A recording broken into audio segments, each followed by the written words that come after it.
evaluate in instructional design?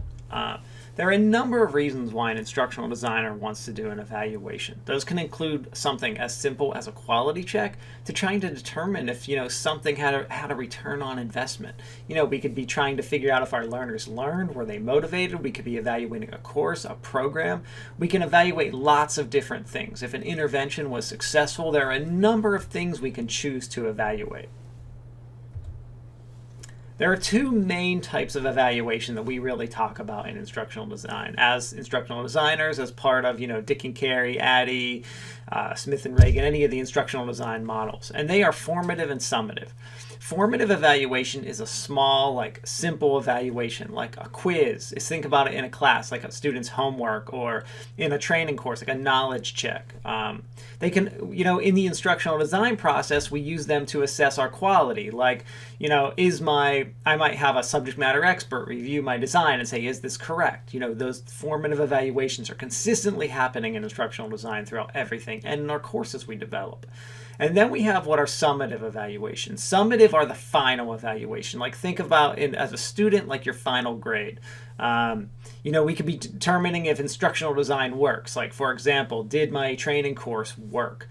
Did the students learn from it? That final evaluation. I could be evaluating the success of something, or some kind of that written up report is your summative evaluation. When you do it in an actual evaluation of a course, you're doing a summative evaluation. So the difference between formative and summative is pretty easy to understand. Formative is rather simple, more like quality checking, and summative is more like high stakes, evaluation.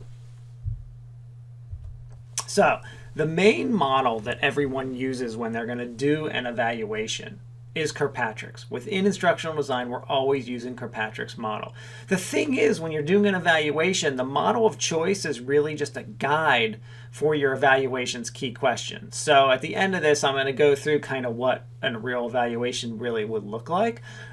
Because, we go into these models and we select the model and we don't necessarily always consider what are we really trying to do. The good thing about the models is they give us some things to help us determine what we even should be looking at, because we don't always know that as instructional designers. Sometimes we don't have time to go in and do this huge analysis to figure out, what we should be doing. Sometimes the client is just doing an evaluation. Whatever the case may be, at least they have a model to help guide them. Kirkpatrick's model is the most popular. It's a buzzword within the field. If you're going to learn one evaluation model in our field, this is the one you're going to learn because it's way the most popular. It does a good job of addressing the impact of training, courses, programs, products. It's really perfect for our field for a number of reasons. So let me talk about Kirkpatrick's model for just a couple minutes here. So there are 4 levels to Kirkpatrick's model. The first one, and these are in order of importance for the most part. Now, I say in order of importance, but that doesn't mean your client is going to have that same agreement, or the project you're on is going to think they're in order of importance. Because, I say that, if you just look quickly, glance at levels 1 and 2. So level 1 is learner satisfaction. Level 2 is learning. Now, learning should be more important in a training aspect, but there might be a reason why level 1 is the most important. Now, I say they're in order of importance, but you want to take that with a grain of salt because of, what I just described. Now, so level 1 is learner satisfaction. This is, did learners enjoy the training? Did they like it? There may be reasons. There are cases where you don't care if the learners enjoy the training. It's, certain kinds of military training we don't always want. It's not supposed to be enjoyable. It's supposed to be a learning experience. So it all depends on what your goals are. But did they like it? We're looking at their motivation, their enjoyment, usually done by some kind of survey to see, learner satisfaction survey to see if the learners enjoyed the training. Level 2 is learning. This is, did they learn anything? This is so important, and the way that we assess this is through some kind of test. Usually we have a pre-test and a post-test that measures every single learning objective. Remember, during design, there's an assessment for every objective. That instructional congruency, we have to make sure that we assess pre-post to determine, did learning actually happen? So we can look at a chart and say, did learning happen for every learning objective? If it didn't happen for 1 or 2 learning objectives, we can go back and analyze that and say, well, why didn't it happen for learning objective 2? Was it a bad just assessment question? Maybe our content wasn't good and we delivered it incorrect, or maybe we're just missing it from the content. So, you go back and it can analyze what happened. That's why you do that evaluation. Number 3 is, so in organizations, we don't do levels 3 and 4 very often.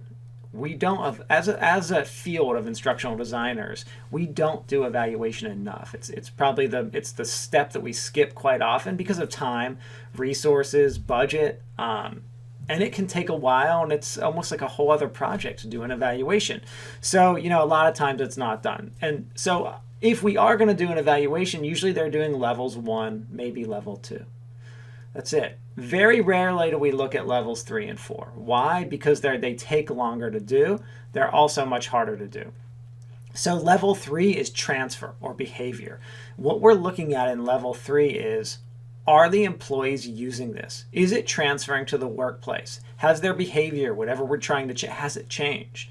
And this is a lot harder to collect because it involves observations, going in and talking to employees over time, maybe a month, maybe 6 months down the road, maybe even a year down the road, to see if it's really had an impact or if it's changed. So it's a lot harder to collect just because of that time crunch there.